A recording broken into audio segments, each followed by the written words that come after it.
Biz short in seconds, say what matters. On 30th October 2025, India's Foreign Ministry announced that the United States had granted India a 6-month exemption from certain US sanctions regarding operations at the Iranian port of Chabhar. This exemption, directed to allow Indian entities to continue logistics and transit operations via Chabhar on the Gulf of Oman, comes amid tensions over sanction regimes on Iran and America's strategic interest in limiting Russian and Iranian trade.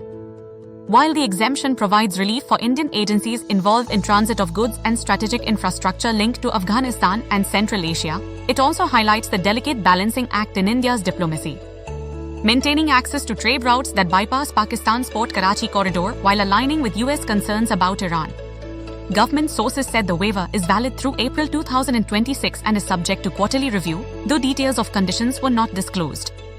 Analysts say that this move will help India sustain connectivity to Afghanistan and Central Asia via Chabhar, which is crucial for New Delhi's regional strategy and for hinterland access. On the flip side, remaining sanction risks remain, and the exemption does not exempt India from other US measures. The decision is expected to boost investor confidence in India's transit corridor projects and encourage further investment in port and logistics infrastructure. Indian refiners and transport companies involved in Central Asian trade welcomed the development, though they noted that monitoring and compliance will require careful oversight.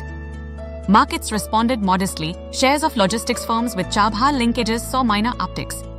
The broader implication is that India continues to navigate its strategic partnerships with both the US and regional economies, trying to secure infrastructure gains while avoiding diplomatic fallouts. Source: Reuters.